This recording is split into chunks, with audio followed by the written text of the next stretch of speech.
bien, donc, si des questions se font jour, il pourrait... Oui. Alors, vous vous présentez rapidement et puis vous posez votre question. Oui, bonjour. Je suis Gaëlle Piot de l'ECAM à Lyon.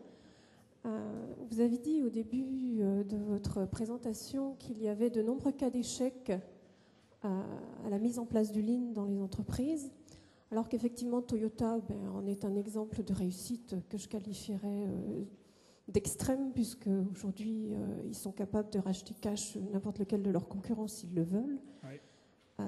À quoi attribuez-vous ces cas d'échec ? Bien, je crois que j'ai essayé de l'aborder un petit peu au travers de la présentation, hein, c'est-à-dire qu'on considère trop souvent que le Lean Manufacturing, ce sont simplement des outils.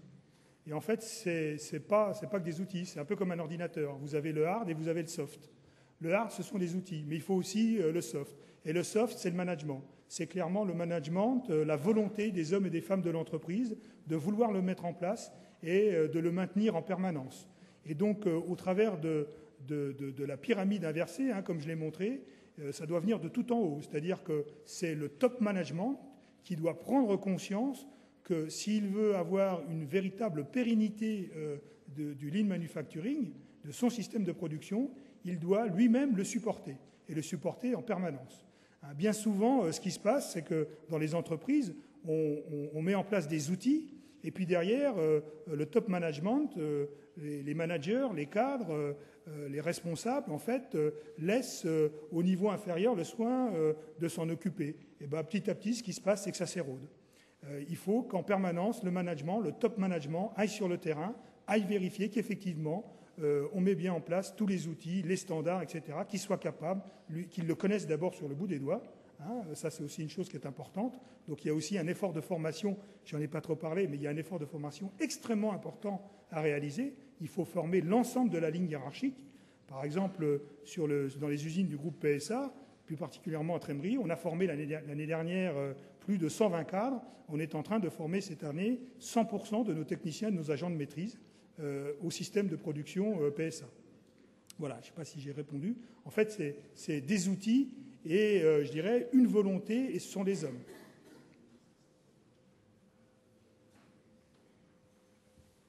Oui. D'autres questions ? Oui.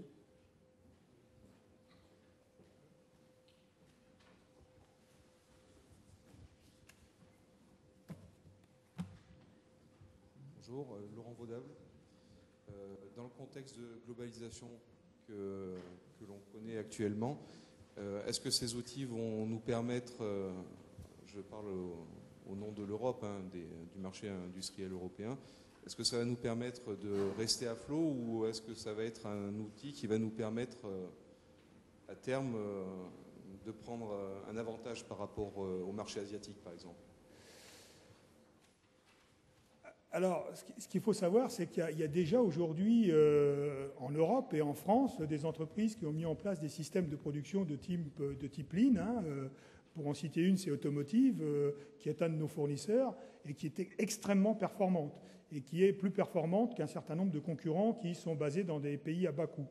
Moi, j'ai la conviction qu'à aujourd'hui, et on en fera la démonstration avec le nouveau module qu'on va installer sur le site de Trémery, on sera capable de produire des moteurs pas plus chers et même moins chers que ce qu'on pourrait faire dans des pays à bas coût en appliquant toutes ces techniques de lean manufacturing, donc en fait de flux, de production tirée, en étant vraiment au juste nécessaire et en ayant un management qui soit le plus performant possible, qui soit sur le terrain.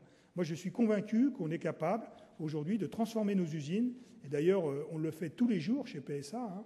On transforme nos ateliers, on les fait évoluer, on arrive à avoir des gains qui sont importants, qui nous permettent d'une part de rattraper nos concurrents, mais dans un certain nombre de domaines aussi de les dépasser. Et ça ne s'applique pas simplement qu'au métier de l'automobile, hein, ça peut s'appliquer dans tous les domaines. Encore une fois, un prérequis, ce sont les hommes, le top management, le patron de l'entreprise. Ça, c'est fondamental. S'il n'y croit pas, ça ne marche pas. Ça marche 1 an, 2 ans, et puis après, ça s'arrête. On a encore une place pour une petite question, si... Sinon, une dernière question.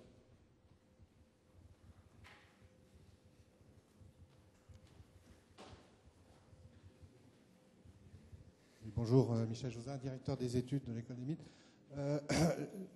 J'aurais tendance à vous demander, bon, là vous nous avez présenté finalement une méthode qui permet progressivement de standardiser un cadre optimal pour la production d'un site.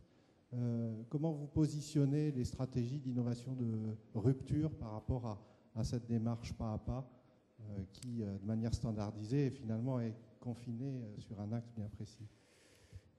Si vous voulez, c'est là aussi un point qu'il faut noter dans les systèmes de production TPS ou le lean manufacturing, c'est qu'en fait, il n'y a pas de rupture.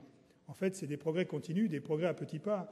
Et donc, comme je l'ai dit, le risque, si vous voulez, quand vous créez une rupture, par exemple, dans le domaine de la qualité ou dans le domaine de la performance économique, c'est que vous poussez très loin, je dirais, un domaine, et puis vous ne vous occupez pas du reste. Et le problème, c'est qu'on se rend compte que, en fait, c'est un petit peu comme une maison. C'est-à-dire que quand vous construisez les murs pour mettre derrière dessus la toiture, si vous allez très vite pour construire un des murs, votre toiture, quand vous allez la poser dessus, elle va être bancale. Et là, c'est un petit peu pareil. C'est-à-dire que les démarches en rupture, elles vous font faire des progrès importants rapidement dans un domaine, mais malheureusement, ce n'est pas durable. Donc, en fait, vous en percevez des résultats qui sont assez rapides. Ça c'est un vrai changement de paradigme. C'est quelque chose que nous, on n'a pas l'habitude. Ce qu'on veut, nous, dans nos pays occidentaux, c'est avoir des résultats tout de suite. Et donc, on est tout le temps en train de parler de rupture et de changements radicaux. Le problème, c'est que ces méthodologies-là, elles ne donnent leurs fruits, elles n'apportent leurs fruits que sur le long terme, sur le moyen terme. Et c'est bien ce que nous a montré Toyota. Quand le patron de Toyota a dit l'année dernière, quand ils sont devenus numéro 1 mondial, moi, je ne voulais pas le devenir, ce n'était pas mon objectif, mais ils le sont devenus quand même, parce qu'à force de faire des progrès permanents depuis 50 ans, ils sont devenus les meilleurs.